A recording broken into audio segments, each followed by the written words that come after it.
आप मेरे पीछे रिपीट कीजिए। अनेजदेकं मनसो जवीयो।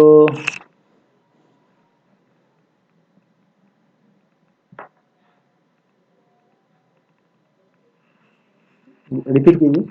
अनेजदेकं मनसो जवीयो।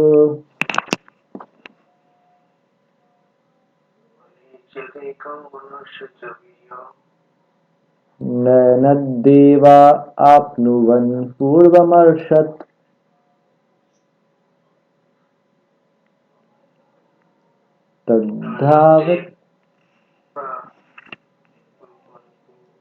तद्धावतो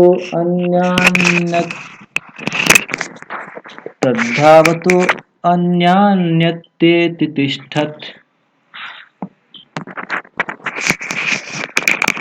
अस्मिन्नपो मातरिश्वा दधाति।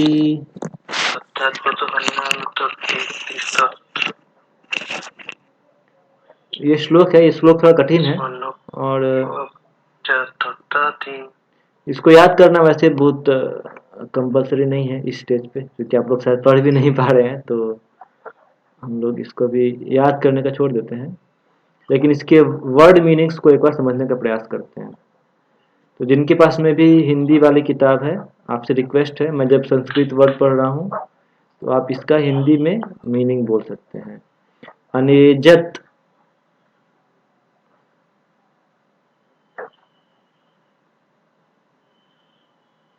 कोई प्रश्न नहीं है, ठीक है मैं पढ़ता हूँ। अनेजत मतलब स्थिर। एकम एक, मनसह मन की अपेक्षा, जब यह अधिक तेज, न नहीं, एनत यह परमेश्वर, देवाह इंद्र जैसे देवता, आपनुवन पहुंच सकते हैं, पूर्वम समक्ष, अर्षत तेजी से चलते हुए, तत् वे धावतः दौड़ने वालों को, अन्यान दूसरे, अत्येति अतिक्रमण कर जाता है, तिष्ठत एक स्थान पर रहते हुए, तस्मिन उनमें, अपह वर्षा मातरिश्वा वायु तथा जल के देवता, दधाती पूर्ति करते हैं। तो चौथे श्लोक का अनुवाद इस प्रकार से है। आप अपने धाम में रहते हुए भी भगवान मन से भी, अपने धाम में रहते हुए भी भगवान मन से भी अधिक वेगवान है,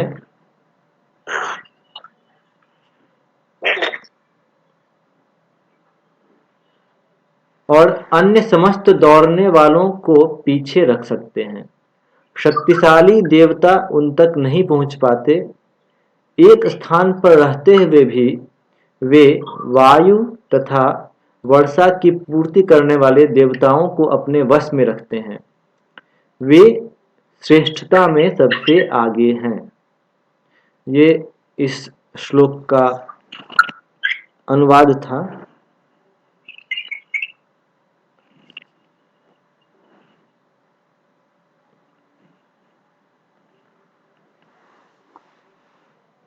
इस श्लोक में आप क्या देख रहे हैं, तो आप ध्यान से देखिए इस श्लोक में क्या लिखा हुआ है।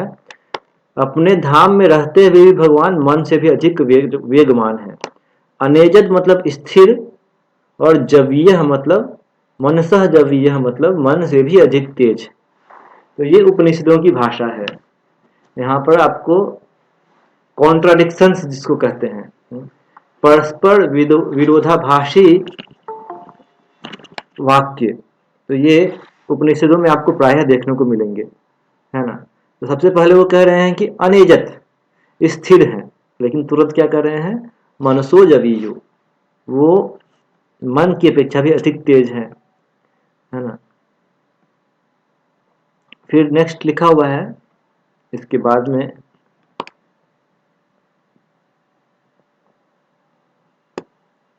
यद्यपि वो एक स्थान पर है फिर भी वो वायु की तथा वर्षा की आपूर्ति करने वाले देवताओं को वश में रखते हैं, और वे श्रेष्ठता में सबसे आगे हैं।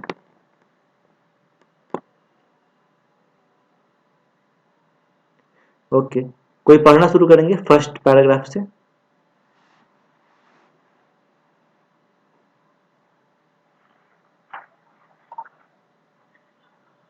कृष्णा।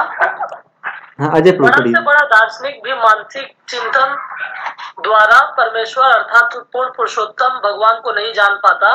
वे तो अपने भक्तों द्वारा अपनी कृपा से ही जाने जा सकते हैं। ब्रह्म संहिता में 5:34 कहा गया है कि यदि कोई अभक्त दार्शनिक भी वायु या मन के वेग से लाखों वर्षों तक यात्रा करता रहे तो भी वह परम सत्य को अपने से अति दूर पाएगा। ब्रह्म संहिता 5:33 में आगे वर्णन है कि भगवान का अपना दिव्य धाम है जिसे गोलोक कहते हैं, जहां वे अपनी लीलाओं में व्यस्त रहते हैं।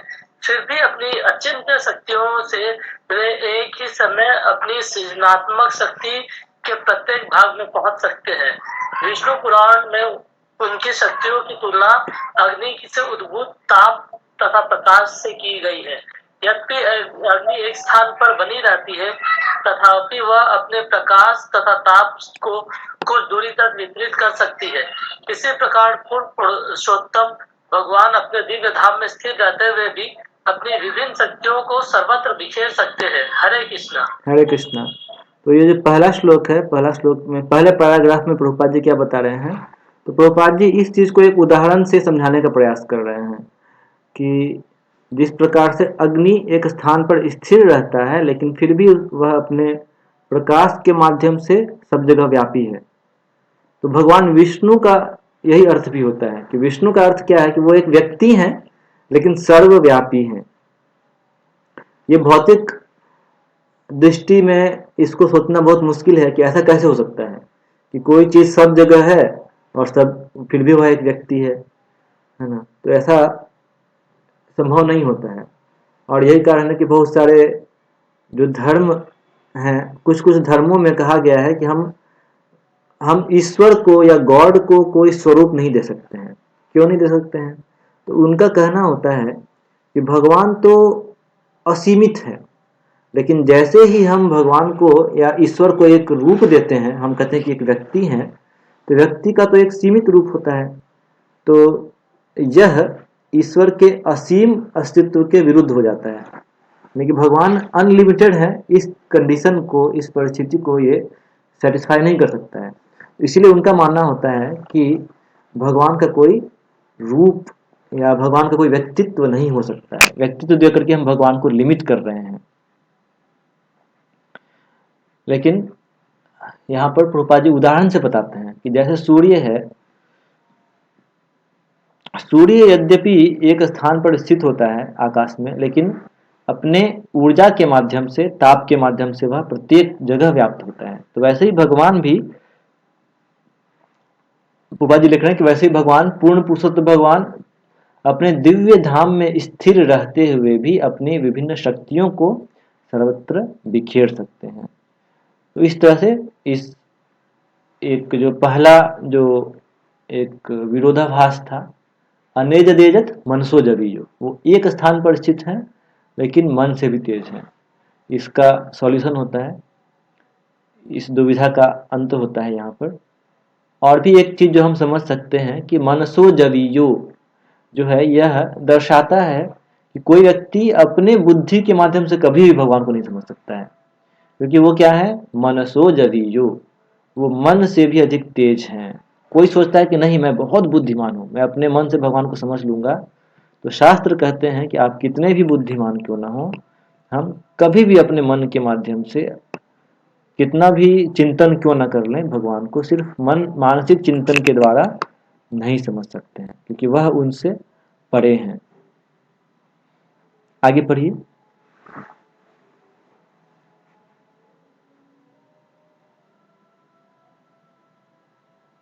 प्रदीप प्रभु,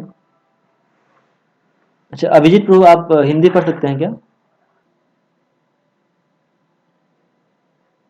तो जिस प्रकार से अग्नि की जो शक्ति होती है, अग्नि की शक्ति क्या होती है, प्रकाश तथा ताप।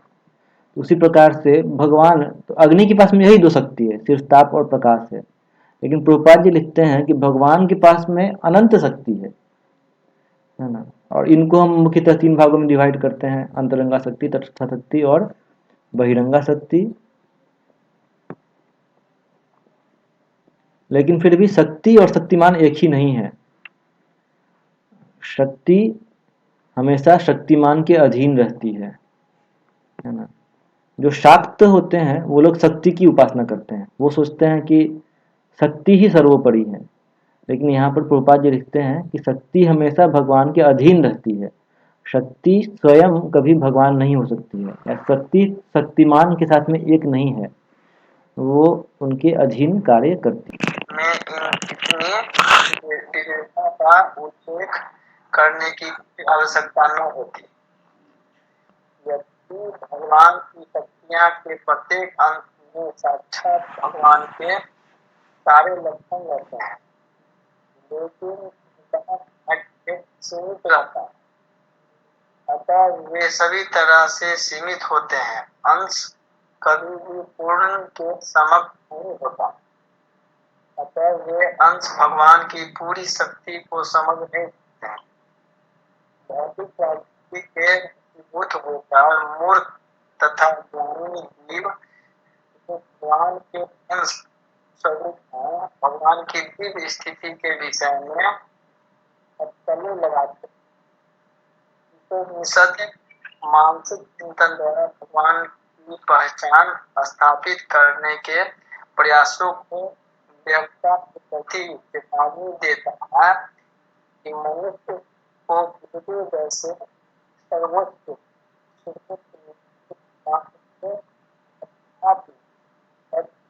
सीखने का प्रयत्न करना चाहिए, क्योंकि दिव्यता का पूर्ण ज्ञान केवल भगवान को ही है।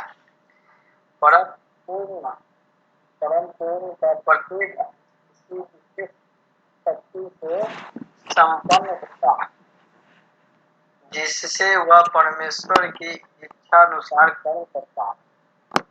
जब वह जीव को भी अंश विशेष भगवान की इच्छा द्वारा निर्दिष्ट अपने विशिष्ट कार्य को भूल जाता है, वह मार्ग में स्थित समझा जाता है।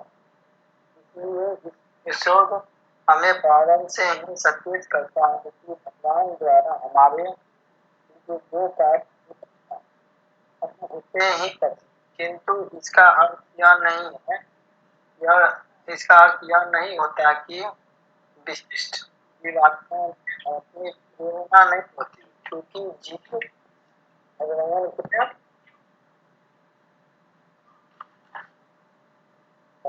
का अंश है। अलग शक्ति भी होनी चाहिए। प्रेरणा तथा सक्रिय प्राकृतिक का उपयोग के द्वारा हर कार्य में भगवान की है, तो वह अपनी मूल चेतना पुनः प्राप्त कर सकता है। वो माया बहिरंगा शक्ति के सानिध्य के कारण मुक्त हो गई थी। ओके वेट, स्टॉप कीजिए यहीं पे, सारी यहीं पे स्टॉप, रुक जाइए, रावण पर रुक जाइए यहीं पे। हरे कृष्णा। तो हाँ, अभी बस आप होल्ड कीजिए, रुक जाइए। तो इस अभी हमने जो 2-3 पैराग्राफ पढ़ा, उसमें हम देख रहे हैं कि कैसे प्रभुपाद जी लिखते हैं कि मनुष्यों को वेदों जैसे सर्वोत्कृष्ट स्रोत से भगवान के अध्यात्म तत्व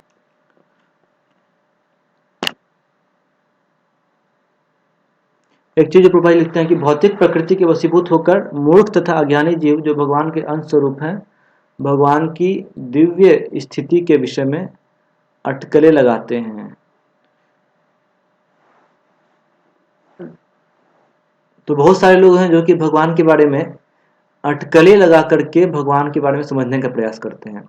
अटकलें लगाना मतलब गेस करना। तो बहुत से लोग कुछ ध्यान वगैरह कर लेते हैं और इस प्रकार से भगवान को समझने का प्रयास करते हैं। तो ईशोपनिषद में इस प्रकार के प्रयासों को व्यर्थ कहा गया है। कोई भी व्यक्ति भगवान के बारे में गेस वर्क के द्वारा नहीं समझ सकता है। हम कैसे समझ सकते हैं भगवान के बारे में?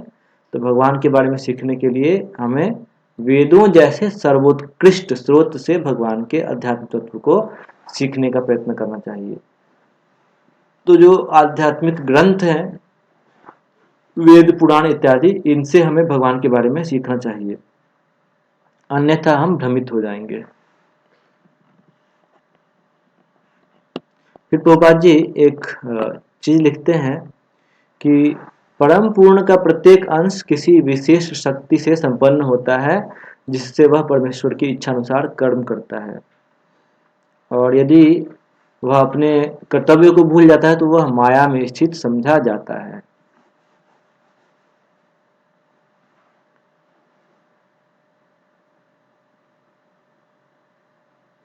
वर्णाश्रम जो धर्म होता है वो इसी पर आधारित होता है कि प्रत्येक व्यक्ति में कुछ विशिष्ट गुण होते हैं। तो वर्णाश्रम क्या करता है, तो वर्णाश्रम हर व्यक्ति को उसकी क्या प्रवृत्ति है, उसमें क्या गुण है, क्या लक्षण है, उसके हिसाब से उन्हें उनके कर्मों को नियत करता है। तो उस प्रकार से वह कर्म करता है और अपने आप को भगवान से जोड़ करके भगवान को ही प्राप्त कर सकता है। ये वर्णाश्रम की व्यवस्था इस प्रकार से की जाती है। लेकिन अभी इस चीज को नेग्लेक्ट किया जा रहा है। अभी प्रायः देखा जाता है कि लोग सिर्फ पैसों के कारण कि कैसे लोगों को जॉब मिले, तो जॉब दिलाना है, इसके कारण वो लोग इस चीज पर ज़्यादा ध्यान नहीं देते हैं कि एक स्टूडेंट में या व्यक्ति में उसका अपना क्या गुण है, उसकी अपनी क्या प्रवृत्ति है। तो यहाँ से इसीलिए क्या होता है कि लोग दुखी रहते हैं, प्रायः दुखी रहते हैं। क्यों?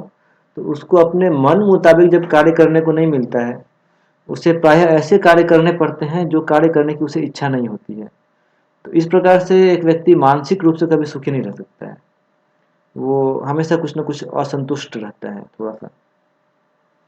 जबकि वर्णाश्रम में इस चीज़ का ध्यान रखा जाता था। तो इसीलिए लोग वर्णाश्रम में आध्यात्मिक दृष्टि से तो जरूर प्रगति करते थे, साथ में भौतिक दृष्टि से भी वो लोग थोड़ा सुखी रहते थे, अभी की तुलना में अधिक सुखी रहते थे। हरे कृष्णा।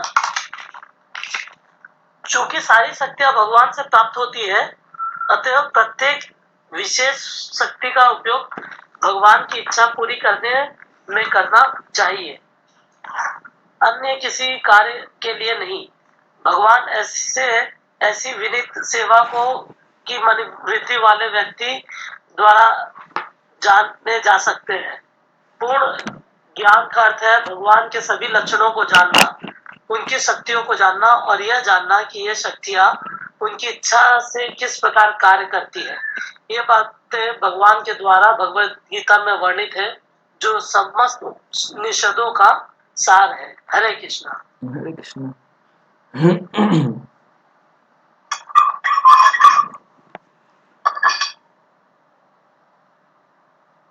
इस श्लोक में हमें एक चीज समझना है, एक स्टेप जो मैं थोड़ा एक्सप्लेन करना चाहूँगा, वो ये था कि भगवान क्या कर रहे हैं। भगवान यहाँ पर कह रहे हैं कि भगवान के बारे में कहा जा रहा है कि भगवान नजदीक भी हैं और दूर भी हैं। तो हम लोग इस चीज को थोड़ा बहुत समझने का प्रयास करेंगे कि कैसे भगवान नजदीक भी हैं और भगवान दूर भी हैं, है ना। तो भगवान नजदीक कैसे हैं, तो इसका एक उदाहरण हम समझ सकते हैं कि कैसे, जब भगवान का जैसे कि नाम है, तो नाम जो है वो भगवान के रूप से अभिन्न होता है, इसीलिए नाम के रूप में भगवान काफी नजदीक है हमारे। वैसे ही भगवान का विग्रह होता है, तो विग्रह के रूप में भी भगवान हमारे काफी नजदीक हैं, लेकिन अपने पर्सनल रूप में भगवान अपने धाम में रहते हैं, तो वो दूर भी हैं। तो यहाँ पर भगवान का एक चरित्र है कि वो हमेशा इनकंसीवेबल रहते हैं, है ना। इनकंसीवेबल मतलब यहाँ पे कहा गया है क्या,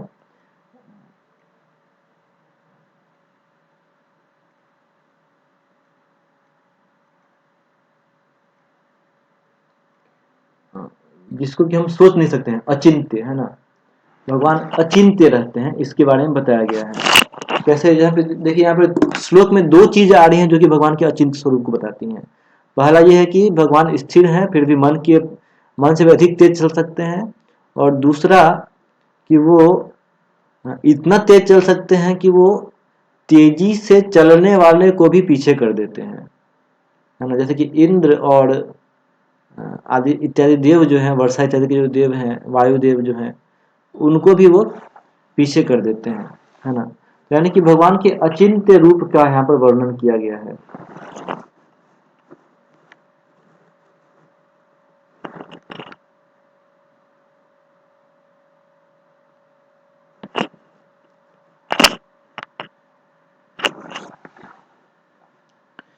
तो जिस प्रकार से भगवान का रूप अचिंत्य होता है ना, तो वैसे ही एक चीज हम समझ सकते हैं कि भगवान दूर है, तो भगवान किसके लिए दूर है? तो अभक्तों के लिए भगवान बहुत दूर है, वो उनके ग्रिप से हमेशा बाहर रहते हैं। लेकिन भक्तों के लिए भगवान हमेशा पास में होते हैं, है ना।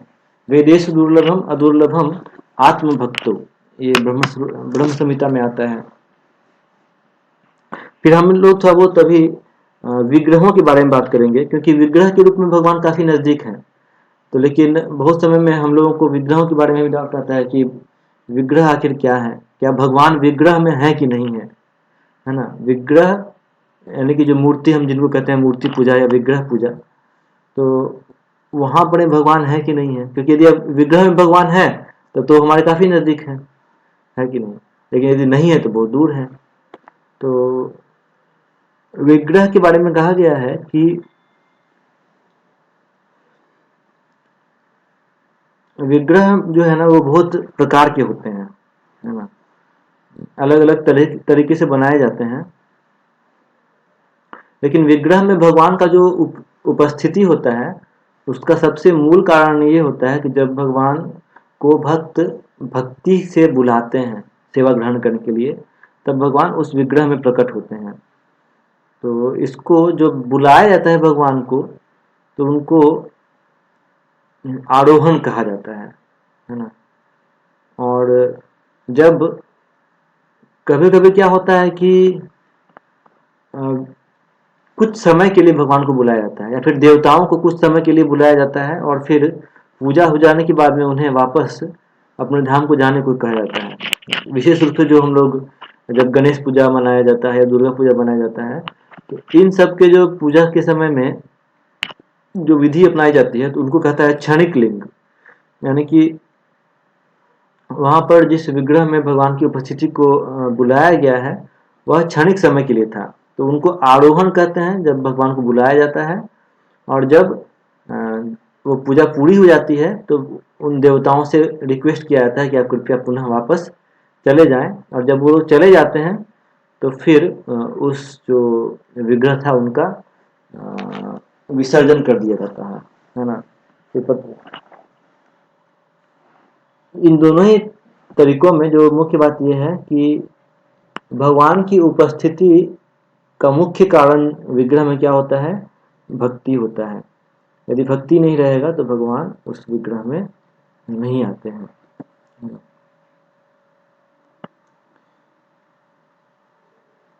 डीटी वर्शिप के बारे में वैसे जैव धर्म में भक्ति ठाकुर लिखते हैं कि कुछ लोग सोचते हैं कि पत्थर जो है वो मूर्ति जो है पत्थर है। तो ये सोचना कि मूर्ति पत्थर है, ये एक अपराध मूलक भावना है, ये अच्छा नहीं होता है। कुछ लोग बोलते हैं कि जो विग्रह है वो सबसे शक्तिशाली नहीं हो सकता है, क्योंकि वो तो खुद से ड्रेस नहीं पहन सकते हैं। तो ये भगवान नहीं है, लेकिन ये शायद भगवान को इंगित करते हैं, भगवान की तरफ में इशारा करते हैं, पॉइंट करते हैं भगवान की तरफ में, पॉइंटर टू गॉड। तो इसको बोलते हैं निदर्शन। तो ये जो स्टेज है कि चलो भाई तुम कम से कम ये तो नहीं बोल रहे कि वो स्टोन है, वो कम से कम विग्रह को भगवान की ओर इशारा करने वाला बता रहे हैं। तो ये कुछ थोड़ा हायर स्टेज है। लेकिन जो हाईएस्ट स्टेज होता है वो क्या होता है? ये समझ लेना कि विग्रह जो है वो भगवान से अभिन्न है। ये हाईएस्ट अंडरस्टैंडिंग है जो कि भक्तों का होता है, शुद्ध भक्तों का होता है।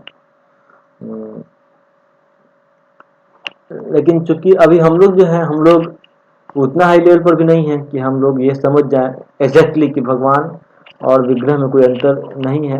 लेकिन फिर भी हम लोग क्या करते हैं, तो हम लोग मतलब हम लोग को इस बात का रियलाइजेशन नहीं है, अनुभूति नहीं है, लेकिन हम लोग चूंकि शास्त्रों में पढ़े हैं तो उसको स्वीकार करके जस्ट एक्सेप्ट करते हैं, ठीक है विग्रह और भगवान में अंतर नहीं है। तो ये भी चलेगा, ये स्टेज भी चलेगा। अलग अलग लोगों में इस प्रकार का अलग अलग समझ क्यों आता है, तो क्योंकि अलग अलग लोग भगवान के प्रति अलग अलग भावना से समर्पण करते हैं, या कुछ लोग नहीं करते हैं। तो ये यथामाम प्रपद्यन्ते, जितना जिसका सरेंडर रहता है, शरणागति रहता है, उसी हिसाब से उसका समझ भी विकसित होता है। विग्रहों के बारे में विशेष रूप से जो अन्य धर्मों के लोग हैं उनका एक धारणा रखता है कि भगवान को हम विग्रह में कैसे रिप्रेजेंट कर सकते हैं, विग्रह तो एक मटेरियल चीज है, तो मटेरियल चीज में भगवान को हम कभी भी लिमिट नहीं कर सकते हैं, भगवान अनलिमिटेड है। यहाँ फिर से उनका यही धारणा रहता है, भगवान यदि अनलिमिटेड है और यदि हम कुछ मिट्टी का मान लीजिए कि मूर्ति बनाते हैं तो वो तो एक लिमिटेड फॉर्म है, तो हम अनलिमिटेड ईश्वर को, अनलिमिटेड गॉड को एक लिमिटेड मूर्ति में कैसे हम व्यक्त कर सकते हैं, ये अपराध है, ये उनका मानना होता है। तो भक्ति विनोद ठाकुर इस क्वेश्चन का आंसर करने के लिए जो बुक लिखे हैं जैव धर्म, तो उसमें वो एक क्या करते हैं कि एक नोवेल जैसा लिखे हैं वो जैव धर्म। तो उसमें क्या करते हैं कि दो कैरेक्टर बनाते हैं, दो चरित्र होते हैं, दो व्यक्ति होते हैं। तो एक व्यक्ति जो मुसलमान को रिप्रेजेंट करते हैं, तो उनकी तरफ से एक व्यक्ति यह प्रश्न पूछता है कि ऐसा कैसे संभव है कि भगवान को हम मैटर के द्वारा रिप्रेजेंट करेंगे, मूर्ति आप क्यों पूजा करते हैं। तो उसके उत्तर में एक भक्ति विनोद ठाकुर क्या करते हैं कि एक चरित्र बनाते हैं, कोई बाबा जी रहते हैं, तो वो बाबा जी उनको उत्तर देते हैं। वो कहते हैं कि ठीक है, यदि हम एक विग्रह में भगवान को रिप्रेजेंट नहीं कर सकते हैं, तो आप जो भगवान के बारे में जानते हैं वो आपका ज्ञान कहाँ से आ रहा है भगवान के बारे में। आपका ज्ञान कुरान से या किसी शास्त्र से आता है, और वो शास्त्र क्या है, वही मैटर का बना हुआ है। तो यानी कि आप भी तो किसी न किसी रूप में मैटर में ही भगवान को रिप्रेजेंट कर रहे हैं। तो इसीलिए वो भी आपको नहीं करना चाहिए, वो भी अपराध होना चाहिए। तो इस प्रकार से वो इस चीज को सॉल्व करते हैं, इस प्रॉब्लम को सॉल्व करते हैं कि कैसे